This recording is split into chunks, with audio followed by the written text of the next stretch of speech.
Medical system అంతా కూడా పెయిన్ని manage చేస్తున్నా, పేమెంట్స్ని మేనేజ్ చేస్తుంది. ఆంధ్ర తెలంగాణ కాదు, ఇండియా కాదు, ప్రపంచం మొత్తంలో we are the only hospital where patient రావద్దు అని చెప్తాం. ఒక కేజీ ఆయిల్ పోసినా కూడా అది మీకు చర్మం మీద ఉంటుంది, కానీ లోపల ఎక్కడో ఉన్న స్పైన్ దాకా ఎలా రీచ్ అవుతుంది అనుకుంటారు? వెంకటేశ్వర స్వామి అనగానే తిరుపతి గుర్తొచ్చినట్టు పెయిన్ అనగానే ప్రాణ పెయిన్ క్లినిక్ ఎందుకు గుర్తొస్తుంది? ప్రపంచంలో చేయలేంది ఇక్కడ మేము చేస్తాము.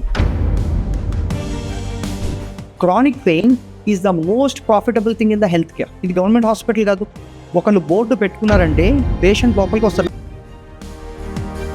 ఫిజియోథెరపీ చేస్తారు, బాంబు అమ్మేవాడు బాంబు అమ్మేస్తాడు, మెడికల్ షాప్ అడుగుతాడు సరే ఎంఆర్ఐ ఉందా ఎట్లా ఉందని, మీకు ఏం కావాలో అమ్మేస్తారు.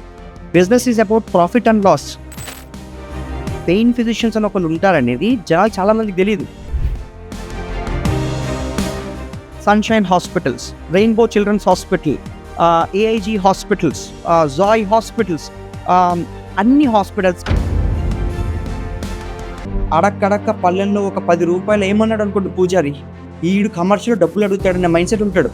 డాక్టర్ అంటే అలాగా నడుచుకుంటూ వెళ్తూ ఫ్రీగా చూస్తే వచ్చే గౌరవం అనేది, పొరపాటున డాక్టర్ ఒక కార్లో దిగాడు అనుకోండి, చూసారా డాక్టర్ చాలా కమర్షియల్ సంపాదించేస్తాడనే ఫీలింగ్లో ఉంటారు. కార్పొరేట్ లెవెల్ ట్రీట్మెంట్ ఎక్స్పెక్ట్ చేస్తారు, అట్ గవర్నమెంట్ కాస్ట్లో ఎక్స్పెక్ట్ చేస్తారు. అది హైలీ ఇంపాసిబుల్. ఎందుకంటే పిండి కొద్ది రొట్టె, మీరు ఎంత పిండి వేస్తే అంత రొట్టె వస్తుంది. ఈ ఠాగూర్ సినిమాలో చూపించినట్టు ఒక మధ్య తరగతి వాడు హాస్పిటల్కి వెళ్ళాలనుకోండి చాలా భయపడిపోతుంటాడు, లైక్ డబ్బులు గుంజేస్తారని చెప్పి. మీకు క్లీన్గా ఉండాలి, ఒక్కొక్కటి 5 స్టార్ హోటల్స్లో ఉండాలి, వెళ్ళినమాట ఏసీ తగలాలి, వచ్చాక ఒకడు వ్యాలే పార్కింగ్ చేయాలి. ఖర్చులు ఎవరు మీరు వేస్తారనుకుంటారు? తక్కువగా పెయిన్ ఉన్నప్పుడేమో చూసుకుందాలే అనుకుంటారు, సరిపెట్టుకుంటారు.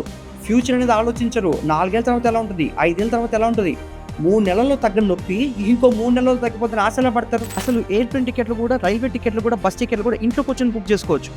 ఇంకా 1970s ఏం చేసి ఒక హాస్పిటల్ ఇండస్ట్రీ మటుకు అలానే ఉంది. నొప్పి అనేది చాలా కామన్ కదా మంచి. Spine is the most important thing. మార్కెట్లో స్పేర్ వెన్నుపూస దొరకదు, ఉండదు ఒకటి, దాన్ని జాగ్రత్తగా పెట్టుకోవాలి.